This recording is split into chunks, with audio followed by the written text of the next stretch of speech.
We are delighted to sit down today with our friend, neighbor, and adventurer, Nicki Preece. She is a guide for specialty tours through Switzerland, Italy, Spain, and all cool places in Europe. And we're excited to hear her journey of how she came to this interesting work and where it's taken her.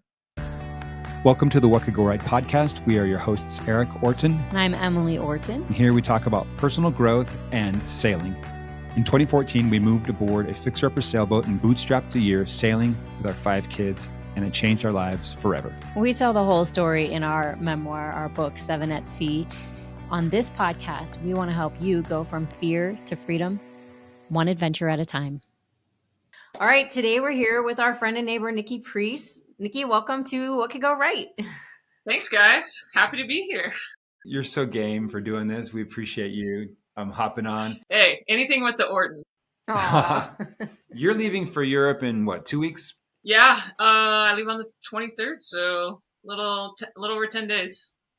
Awesome. So before you head out for the season, we wanted to have you on the podcast and just learn about what you do, how you came to do it, and also just your thoughts on some of we like to talk about sailing, we like to talk about personal development, and we also like to talk about what could go right. Yeah, like adventure, fear, taking risks, doing something unconventional, like all of that stuff. We just want to hear about the whole journey, because what you're doing is not what most people are doing. You're doing something a little bit different. That's true. It is kind of unusual. I was going to say probably a lot of your friends actually are doing it because you make friends who are doing the same stuff that you do. So then you never feel too lonely. But if you take a broad sample. Yeah, I do have a lot of friends in the outdoor industry, but like most of my friends here that I hang out with in Salt Lake City, like are doing very different stuff for sure.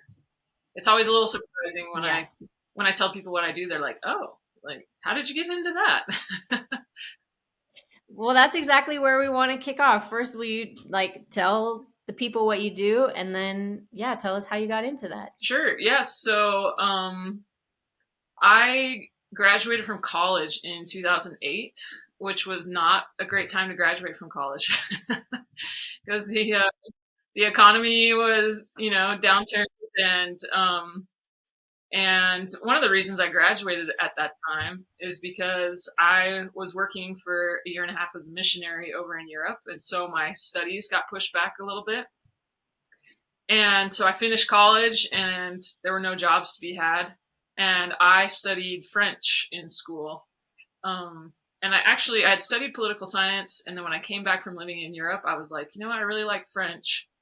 And I talked to my dad about it one day and I said, I'm only 3 semesters from graduating, but I'm just feeling like I want to do French instead of political science. And he said, well, they're both equally useless, so just do what you want. Thanks, Dad. So I was like, okay, I guess that means I can do French. So I did French, and I graduate in a job market that like nobody can find jobs, let alone a job if your degree's in French. So I took a couple of I worked in a phone center for a little bit, which is not what you want to do with a bachelor's degree. And then I finally landed a job with the software company Novell. And I was working as a software auditor. And immediately I was like, this is not for me. I couldn't understand how people graduate from school and then go into a job where they sit in front of a computer for 8 hours a day and then do that for the rest of their lives, which like my dad studied computer science and that is what he did. And it suits his personality. And a lot of people do great at it. And I just from day one was like, this is not going to work. So I actually stuck it out for almost 2 years. I think I was there for 20. Wow. Yeah. But the whole time I was just like, what else could I do? What else could I do? And, and I felt conflicted a little bit too, because I felt like, well, I'm grateful to have a job, especially in this job market, but this just doesn't feel like the right fit. So I started thinking about teaching, and I thought I wanted something, I decided more people oriented than a computer screen. And I wanted something where I could move a little more. And so teaching, I was like, maybe that, yeah, maybe. And so I discovered that I could go back to France, and I could, the French government hires expats every year, usually college age or a little older, to come over and to help their English, well, to help all their language teachers teach different languages. And they hire Americans. And so I went over as an English teaching assistant just to kind of test the waters with teaching to see if it would suited my personality. And while I spent hours and hours miserable at my job, I did a lot of like Googling, daydreaming, and I discovered this hiking route that goes from Mont Blanc to the Matterhorn. It's called La Haute Route, and it's a 2-week trek.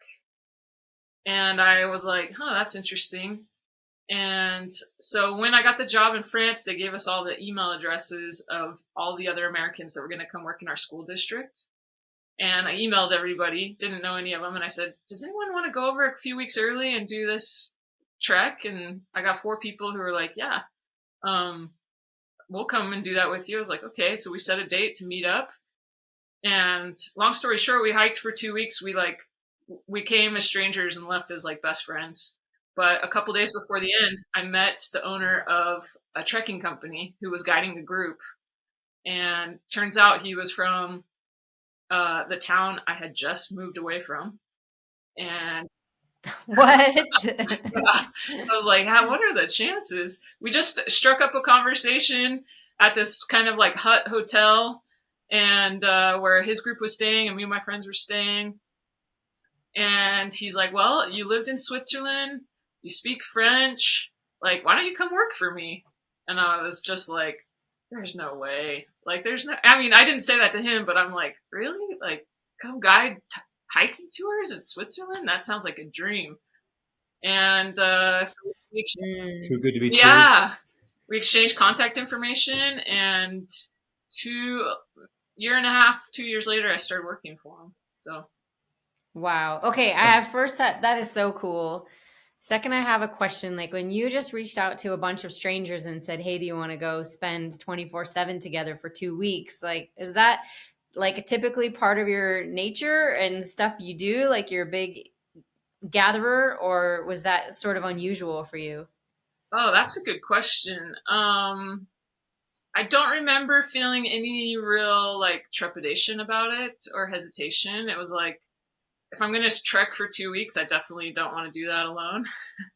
And who am I going to find to do this? And all these people are going to be in the same situation as me, mostly like students and have summers off. And our contract didn't start until maybe October 1st, I want to say. So we met up like mid-September. Oh, perfect. Perfect. Yeah, it was really nice. It's like really great alpine hiking weather.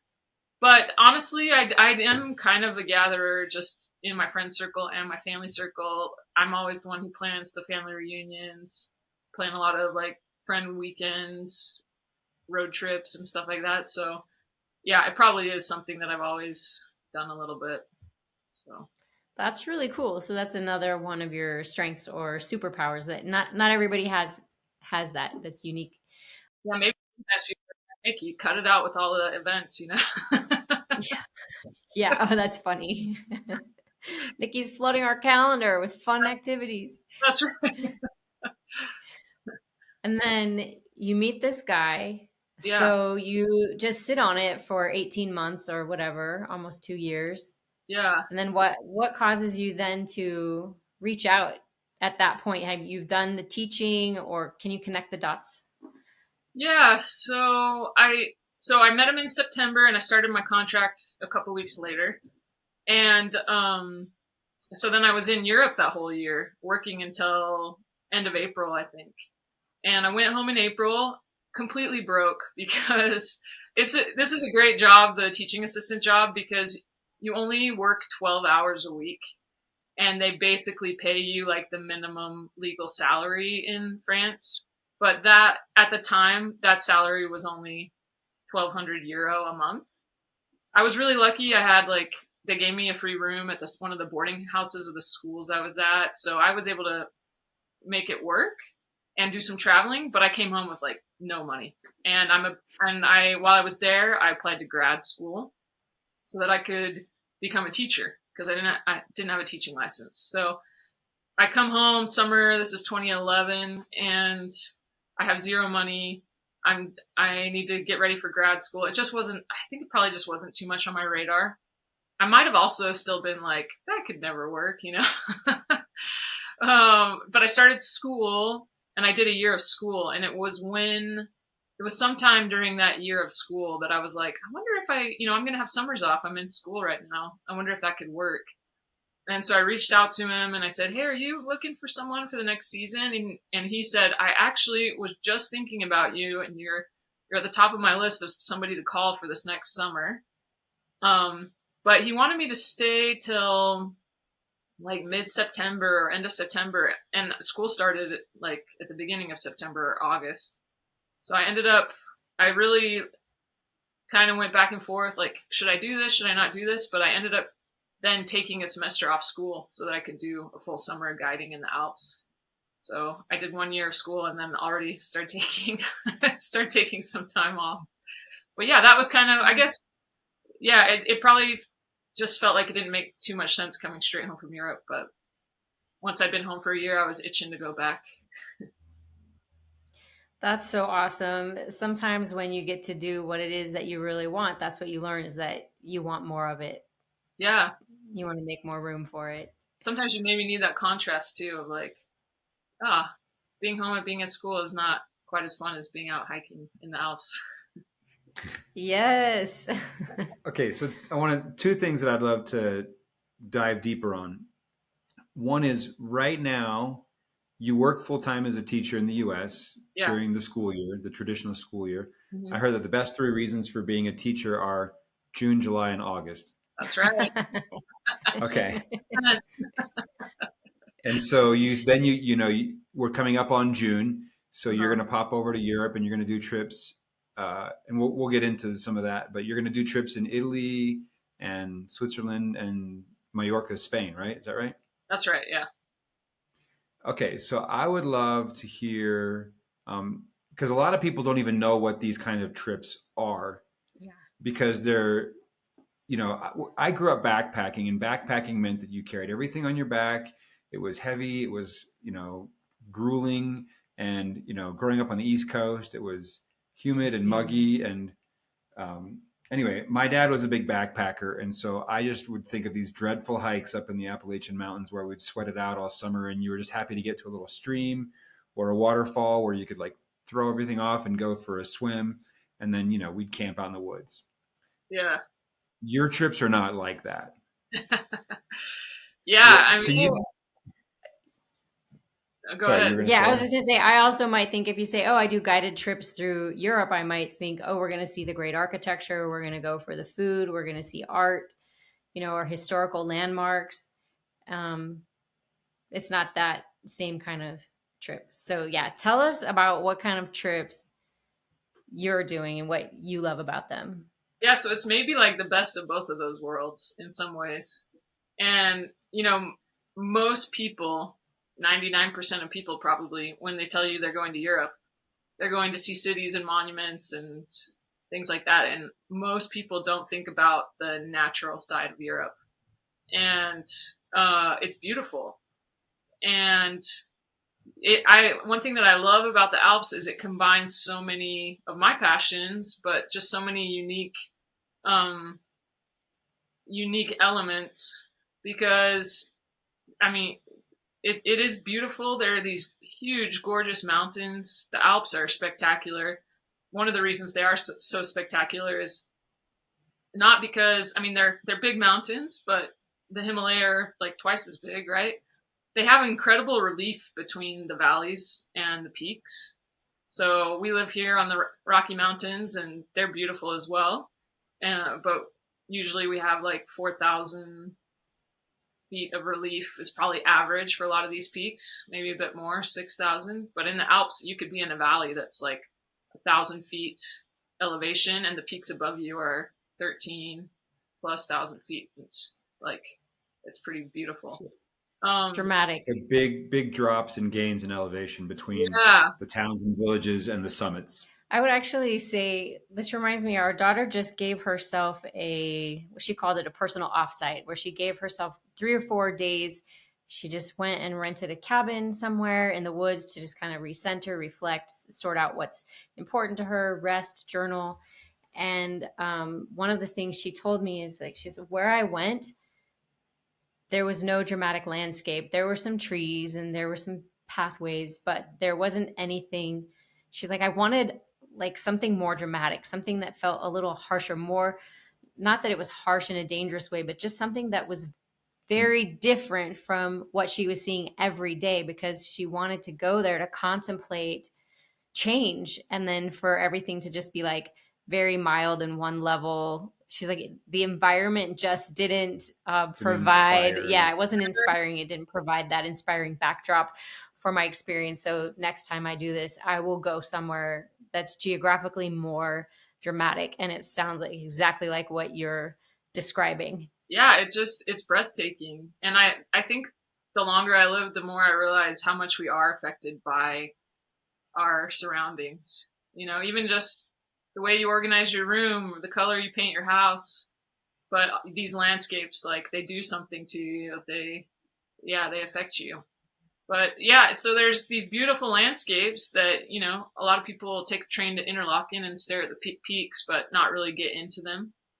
But one thing that's really unique about European wilderness, I guess, compared to the US, is that people have been living in these mountains, like intertwined with the mountains for centuries.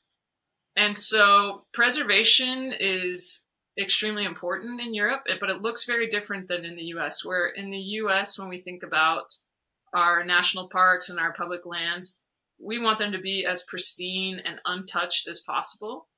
And there is that feeling in the Alps, but also there are villages that have been there for generations. There are animals that have been grazing in those mountains for hundreds of years. And what that does is it creates this infrastructure in the mountains. And so wild camping, like you were describing, Eric, is actually illegal in a lot of Europe.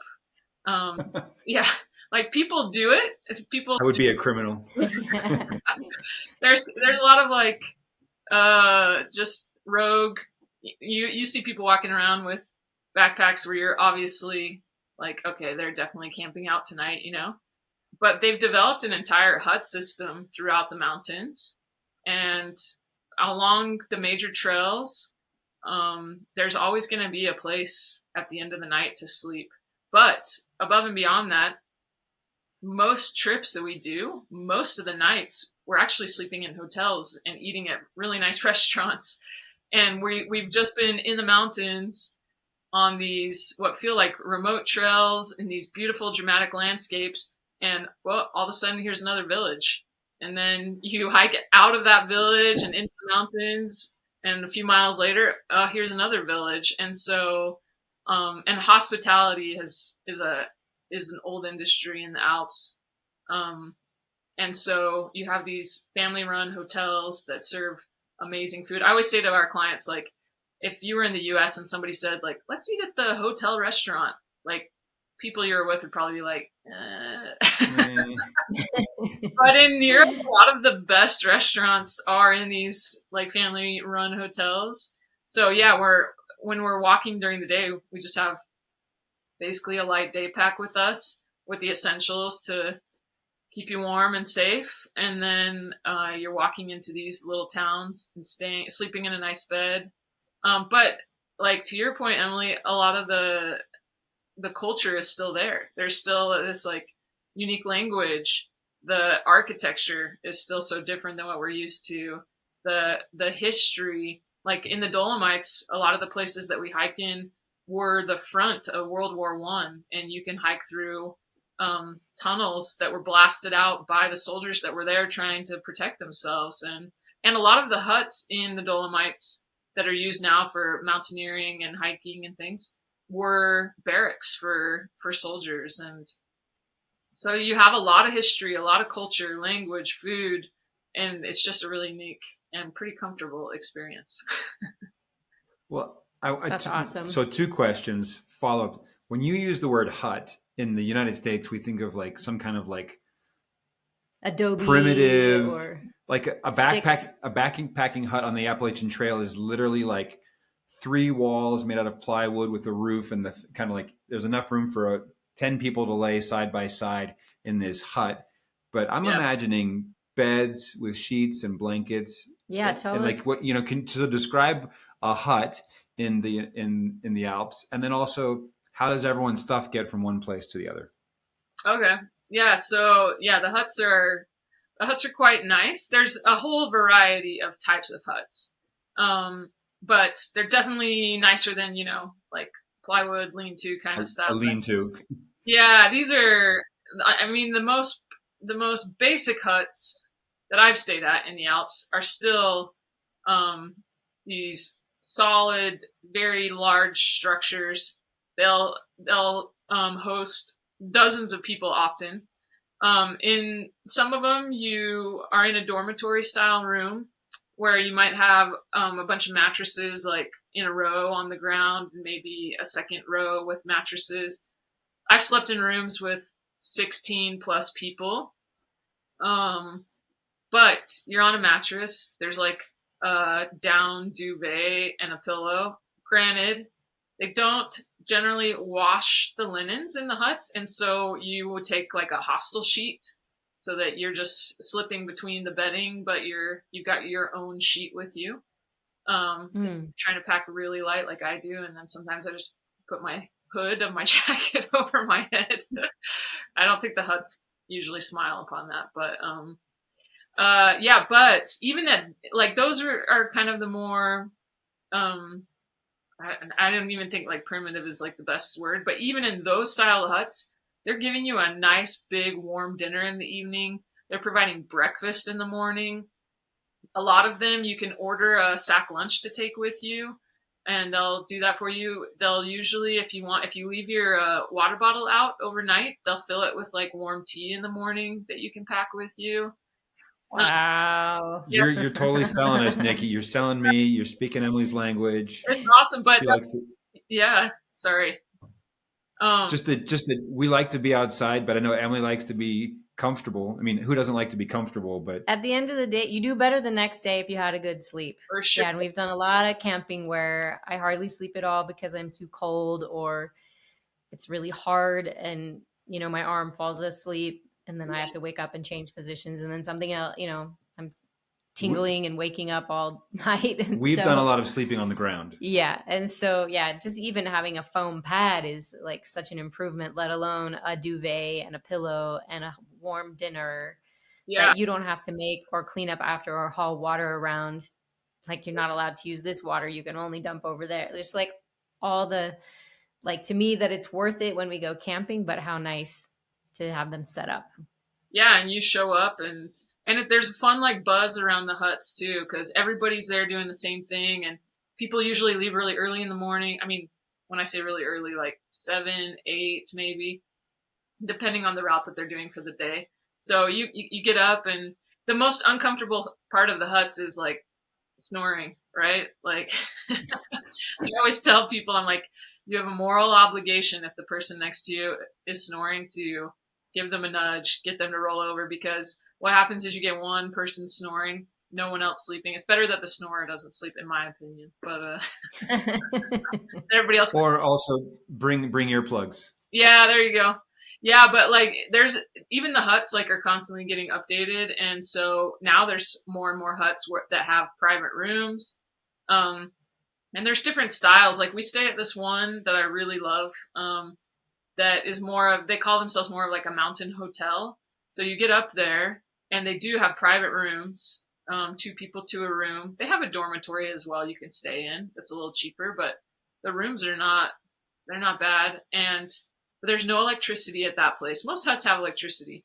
And this one has electricity in the kitchen, but the rooms have no electricity, and there's no shower at this one. There is a toilet in the hallway that everyone can use. But in the room, they have like candles by your bedside you could light at night.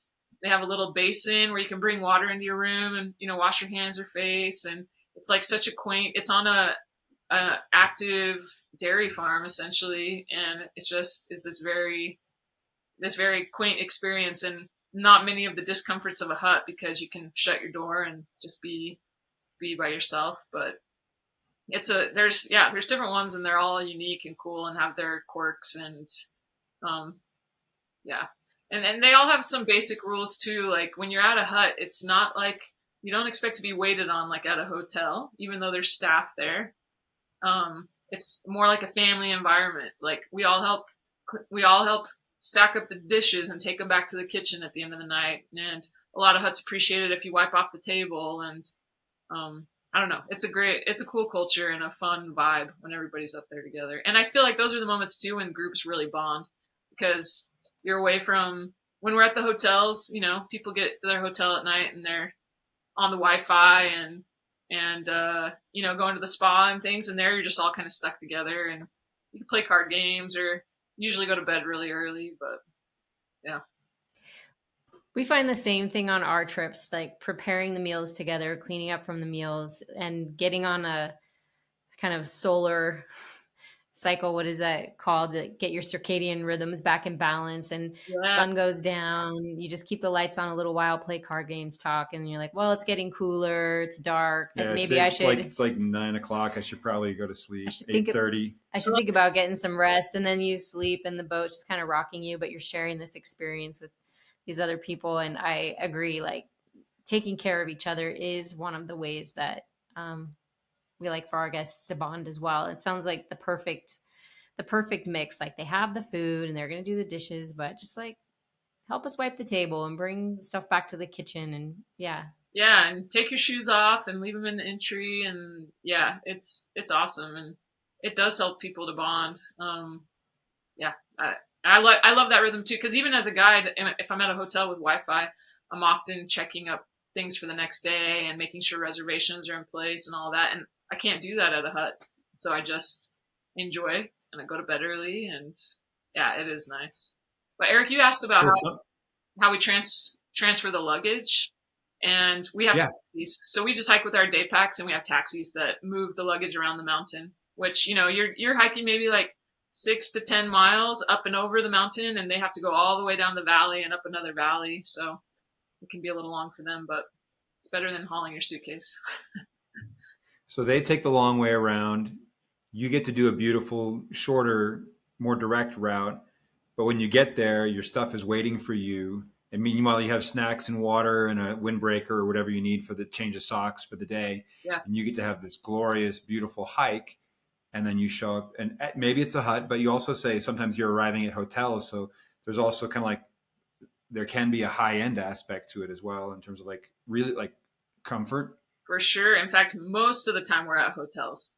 The huts will like kind of, it depends on the trip, but most trips you'll have like 1 or 2 hut nights, and then the rest you're in hotels. But the hotels are also like in small villages. And there's a kind of intimate feeling about those as well.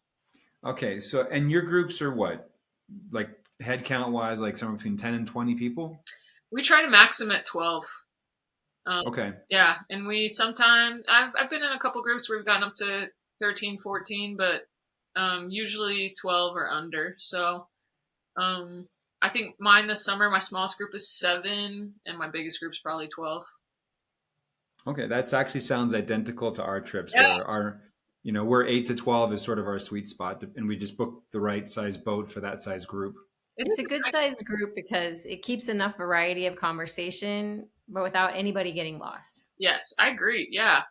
I think if you think about everyone sitting at a dinner table, like you start getting more than 12 and it's just massive, right? But 12 is a nice number. 8, 10, you can people can be involved in the conversation. Yeah, it's a good number. So, okay. So on our trips, oftentimes we'll take out some people who know each other. Sometimes it'll be a private trip where a family or a couple of families will book a boat. And sometimes it's a group of a whole bunch of strangers that have connected with us, and we put together a group, but none of them know each other. I'm just curious, what the mix is for you guys and what kind of experience they go through in the course of, you're talking about upwards of 10 to 14 days Mm-hmm. together. Is that right? Yeah, I would say we average probably 9 to 12 days. Yeah, because we like the route that I talked about at the beginning. That's a 2-week trek. Like if you do every single stage, it can take up to 14 days. We kind of we catch the highlights of it. We do about 9 days of it, and then a day or two at both ends in Chamonix and Zermatt. Because there's a few days if you're doing, I'm going to walk every step of the way. There's a few days where you're like walking on a road. I have to get from this valley over to the valley, so we cut that kind of stuff out. But yeah, about how the groups come together, like how we find the people.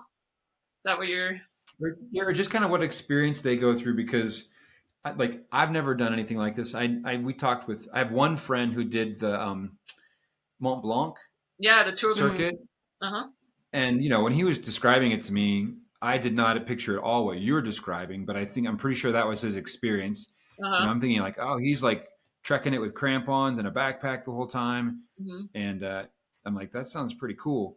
What you're describing sounds even better. Yeah, I'm curious about that. And then I'm also curious about like, what's kind of the fitness level, because I remember this friend who went hiking Mont Blanc was like, well, I run 5 miles a day and I lift weights. So I was ready when the opening came, and it sounded like you really had to be in shape. So yeah. And some of these routes too have like more winter versions. Like the Haute Route has, that's the Chamonix de Mont Blanc, I'm sorry, that's the Chamonix de Zermatt route. It has like a ski version. It has also maybe like a summer glacial crossing version. We do what's called the Walkers Haute Route. And Tour de Mont Blanc, it might have similar variations as well, where you might need crampons and things like that. But yeah, fitness level, our company offers a variety of tours, and we try to be very descriptive in the itineraries so that people are filtering into a tour they're going to be comfortable in and that they're going to enjoy. Most of our tours are hiking tours. We do offer even a couple of rail tours. So, you're walking in a town, but you're mostly in trains and it's low key. But we focus on hiking. That's our thing. But yeah, like if you're gonna do Tour de Mont Blanc or the Haute Route, that these 2-week treks, and you have a few pretty massive days, you do need to have a good fitness level. And I always think the best way to kind of determine where you're at is to go out and do some hiking. Like, what does it feel like to actually climb 3,000 plus feet in a day? Like, it's hard to describe that to someone unless you just go do it. But not everybody can do that, and a lot of our clients come from the coasts. The coasts, the east and west coast in the United States is where a majority of the population is. And so you get people who are coming from sea level. That's something that is a concern sometimes. And sometimes they're not near any mountains, and so they're trying to, do the incline on the treadmill. And if you're running 5 miles a day and lifting weights, yeah, you probably are ready to do a hike like that. But if you're generally active and have a healthy lifestyle, there's a lot of good hiking you can still do. And the more prepared you are, the more you're going to enjoy the experience. Because, if you aren't doing much hiking and you get out there and you hike 8 miles and climb 3,000 feet, like you're going to get back to the hotel room absolutely exhausted. You're going to feel it. Yeah. Yeah. We kind of have a rating system and we just have descriptions of, this is a moderate hike. That means you need to be able to climb this many feet in this amount of time. This is what do we call it? A more strenuous or intense. You need to be comfortable climbing this many feet over this many miles in this amount of time. And yeah, but I think most healthy people can do it. I have a group who's doing a more moderate trip this summer, and they're not necessarily hikers, but they play pickleball like every day. and they're really into Hmm. it. And I'm like, one thing about hiking too is I'm always like, if you slow it down enough, anybody can do it, right? Like, True. yeah, just put one Just bring a headlamp. That's right.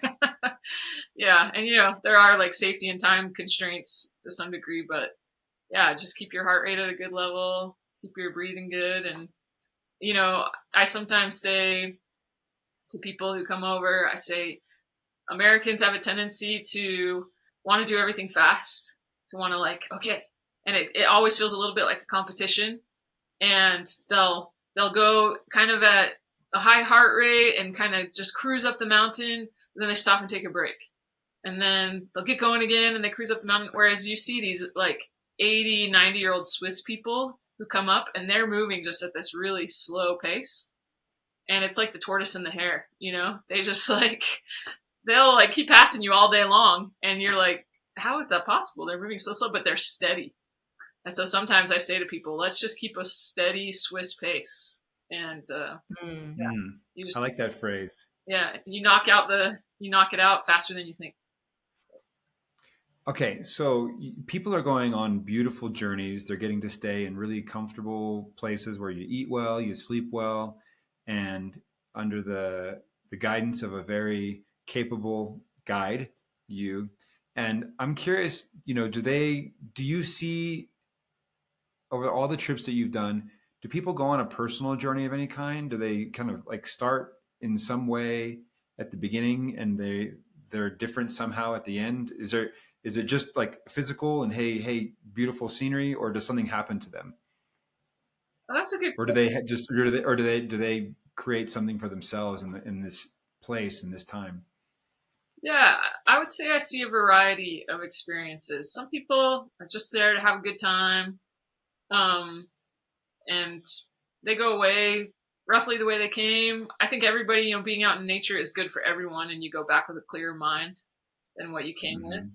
But you do see people who are coming with kind of something on their heart, and you see them work through things as they're out there. And I think that's truer of the longer treks a lot of times, where you're really like, it's a real rupture from your day-to-day life, and you're gone for like 2 weeks. And I even had one couple once who they decided to come without cell phones, and they just, Right. yeah, they were completely disconnected from the whole time they were there. But I had a girl once who was supposed to be on her honeymoon during that period of time, and they had broken up, and she was like, I'm still going to do a trip during that time. So she was doing a lot of healing, I think. And last year, a woman who just wasn't sure she was going to be able to do it, and we always offer, you can take the luggage shuttle one day if you're not feeling up to it. And she kept pushing herself and just like, I'm going to do it. And days where she felt like a little overwhelmed or discouraged, she still pushed through. And at the end, she had this like real feeling of being really proud of herself. And the other people, I'm usually hiking at the front a lot or at the back. A lot of times there's two guides. So I don't always hear the conversations that are going on through the whole group. But some of the other members of that group had really picked up on this not a struggle, but this Quest. yeah, that she was trying to overcome. And they're the ones who like rallied around her, and at the last day of the trip were like, you did it. There were days where you weren't sure you're going to be able to do it, and you stuck with it and you did it. And one person in the group, and these people didn't know each other before, she was wearing this special necklace that meant something to her, and she took it off and gave it to that girl. And Oh, it wow. was just this like celebratory moment of like, so yeah, you do see that. And I remember one woman who, a lot of people on them, especially on the more intense trips, they feel really stretched, and they push through and they do it. And you hear their stories. And I always remember one woman talking about how she had lost a son, like a teenager and adult son, I think. And she said, before he passed away, I would have never been able to do this. And now that I've gone through something that difficult, like, I realize I can do anything. And she did that. But yeah. Wow, that's beautiful. Those are some amazing experiences. Yeah, it's cool to And witness those things. I'm curious for you as a guide, having, I don't know, I'm assuming you've taken hundreds and hundreds of people hiking Yeah. over the years. What are, because I get asked this often on our sailing trips, like, hey, you've been to the Virgin Islands so many times, or you've been to the Bahamas so many times. Doesn't this get old for you? Yeah. I'm curious. I mean, I'm sure certain aspects of it do, but why do you keep doing it? Like, what is it that you love about it? What does it do for you? Yeah, I get that question a lot actually, because the oat route specifically, for a long time, it was almost exclusively what I guided because I loved it so much. And so I've done it, I think I'm going on between like 35 to 40 times. And I Hmm. mean, it's a 2 week trek. So I've spent like well over an entire year of my life just on those trails. And I've never, there's maybe somebody who's done it more. I've never met somebody who's done it that many times. And people are like, how, isn't that, you're doing the same trails over and over again? Doesn't that get boring? And I really think, first of all, it's beautiful. So it's hard to get sick of it. It's a 2 week trek. So at most you're doing the same path every 2 weeks. But it really is for me a lot more about the people and what you're learning from them and the connections and the experience. And I just feel like I've gotten to see so many different ways of living life and learn from so many different people. And you just learn like that people are good. Like people, most 99% of the people you meet out there, maybe more than that, are just good.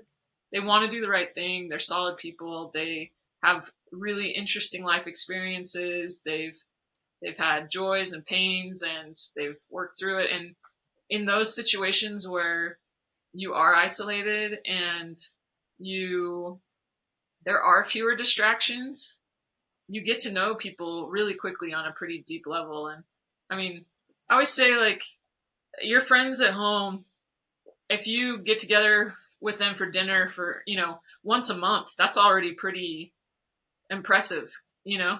And so let's say you're spending 2 hours together once a month, over a year, that's like 24 hours. Well, now you're with this group of people, and over 2 weeks, you are spending hours upon hours upon hours together. Like, you get to know them so well, so quickly. And that's, I think, what keeps it new and fresh and exciting. And seeing people discover these places and how it affects them too. Well, it just makes so much sense to me because, you know, on your trips, you're going to be in the same place repeatedly, Uh huh. but you're always there with different people. Yeah. And so in one sense, it's a very different experience every time. And I think on our sailing trips, it's the same thing. Um, Getting to be in a new place or be in a familiar place oftentimes with new people keeps it fresh. And I find a special delight in introducing people to these places and seeing them discover it. And that never gets old for me. Yeah. And we teach some sailing along the way, and you're not teaching hiking, so it's not like, but you're offering some expertise. But I just think getting to watch people go on a journey of discovery is, pretty tough to get stale. Yeah. Yeah. Well, and that is cool. It would be cool to see people like developing this new skill and like, and yeah, hiking does that to some degree too. But yeah, when in the sailing world, just like something they've never experienced before, something they've never done before, I think that's got to be actually really fun, probably. It is. They both sound good. And I'm curious because we have plenty of people who listen to this podcast who never actually do want to go sailing. It doesn't light them up. It's not a thing for them. And we love them. And yeah, we love you guys. But I'm curious if this is something that really kind of lights them up and sparks their interest, and they feel like, well, I probably won't get seasick doing that. Like what? How would they find you? How would they be like, but I want to hike with Nicki because she's done it more than anybody. How can they find out more about you or the kind of trips that you're offering either for the company you're working for or your trips? Yeah. So the company that I work for, that I've worked for them for 14 years now, is called Alpenwild, and they're pretty easy to find online. And they're the largest North American-based trekking company in the Alps. So, and they really focus on Switzerland specifically and other alpine regions. But it's like you get a lot of large companies that are doing trips all over the world.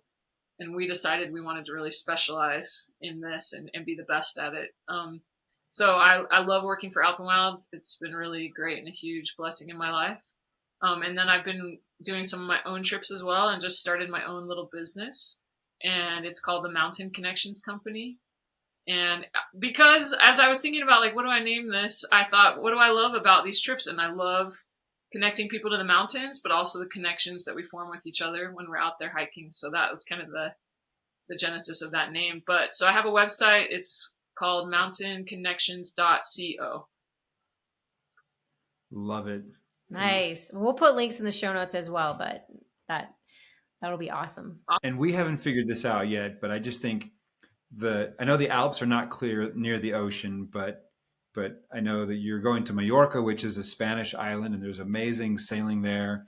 And you've done trips in Italy, and we sail in Italy, not the Dolomites, but Sardinia, and we're going to Naples. Yeah, stay tuned for collaborations. Yeah, we'll be in Naples when you'll be where are you going to be early June?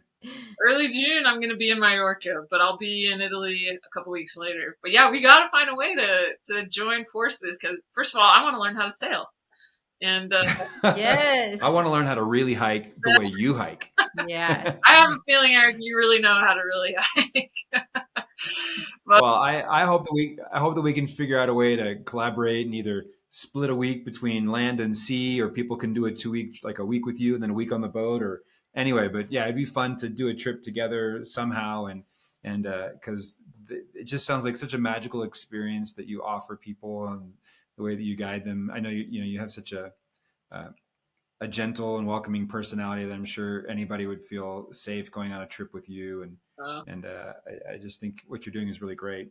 Yeah, well, this is a beginning because we're collaborating on a podcast. So there you go. This was our next step from friends and neighbors to, like, we're making it official, putting it out there in public. That yeah, but I would love to do that, and I want to learn more about sailing, and I just think it's so amazing the things that you guys have done. I'm like, if I could be like the Ortons one day, and just be brave and have this desire. Like you guys you got into sailing, it kind of was an interest, and Eric was telling me about this recently. But then, like, why not like take a year and do this? And not a lot of people, I think a lot of people daydream about that kind of stuff, but it takes a pretty exceptional person to actually be like, no, I'm actually going to do it. I'm going to make it happen. I'm actually going to do it. We actually have some very specific steps so that we can help people, like, tip across that from, like, that's impossible to, like, that's inevitable. Mm-hmm. But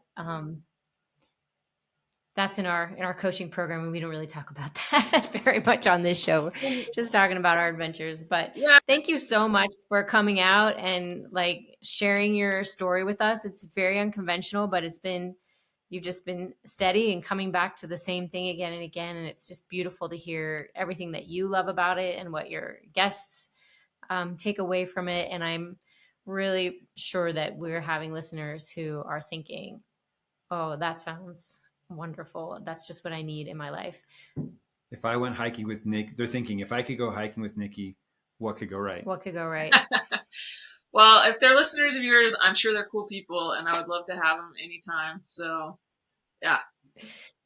Awesome. Thanks for being on. One of the things that's gone right today is having you on. So thank you again. Oh, you guys are nice. I'm always happy to hang with you guys. So anytime. Thank you. Hey guys, it's Eric. Before we wrap up today, I want to give you the sailing update. First of all, Italy is sold out. So if you want to go to Italy, you'll have to go another time. We'll miss you. Arrivederci. But Italy is sold out. However, we are going to be in Greece July 19th through the 26th. We have one cabin left. That is for 2 people. So you can fit up to 2 people, or if you want it to yourself, you can book both spots. But we will be sailing out of Athens July 19th through the 26th. We will be in Croatia August 2nd through the 9th. We'll fly in and out of Split. I have 1 full cabin and I have 1 solo spot. I don't know. I can't remember if it's a solo guy spot or female spot. But if you're interested in going to Croatia solo, hit me up. We'll see what we can make happen. I do have 1.5 cabins available for that.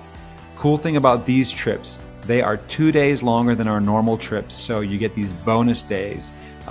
So they're kind of an extra value, and they're beautiful, beautiful spots. So let us know. Also, this is kind of a fun one.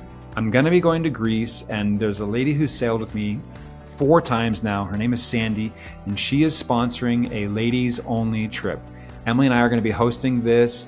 It's for women only, and there's going to be 2 parts. You can sail with us for a week, and if you want to, you can also join Sandy for a week of spa and fun land-based excursions that she's organizing.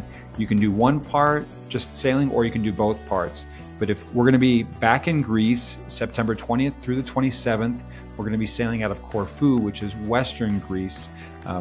Beautiful, beautiful spot. So if you're interested in coming on that ladies only trip, let me know. We are then going to be in La Paz, Mexico, the Sea of Cortez, October 20th through the 25th. This is one of the hidden gems of locations that we go to. Most people kind of don't give Mexico its due. It's one of the most stunning spots, and I love it. And we happen to have 2 cabins left. So if you're interested, let me know. We're going to be in Mexico, August 20th through the 25th. We are going to be in the British Virgin Islands, November 10th through the 15th. We have 1 solo female spot. The rest of the boat is already sold out, but if you're a lady traveling solo, you'd be paired up with another lady who's coming by herself. We have 1 solo spot on that trip in the BVI. And then our year wraps up with the Bahamas, December 8th through the 13th. We have 1.5 cabins, meaning 1 full cabin and then a solo spot. And again, I haven't looked up if it's a male or a female spot, but if you're interested, let me know. Would love to have you aboard in the Bahamas. A great way to end 2025. That is the sailing update. And now, before we wrap up entirely, people go sailing with us, and I want you to hear from them directly what kind of experience they have. So here's a sailing takeaway from somebody who's gone sailing with us recently. So in addition to that, that was my fear. The other one was seasickness. Like, I just had no idea how I would do on a boat, and I'm happy to report all went well. There was one Dramamine, but not really. Let's see. What's the other question after that? What was something that was delightful? Unexpectedly delightful. Everyone here, meeting everyone and seeing how everyone, I really enjoyed everyone worked together, but at the same time, we had time to go do, I painted a little, I knitted a little, I watched sunsets, we could do our own thing, but then we could come together and do things with each other, and that was really cool. If you're going to do it, someone else, you should absolutely, without a doubt, get on this boat. Maybe not this boat, but yeah, we have some recommendations on this boat, don't we? But yes, with this kind of trip, absolutely there, and Emma, there.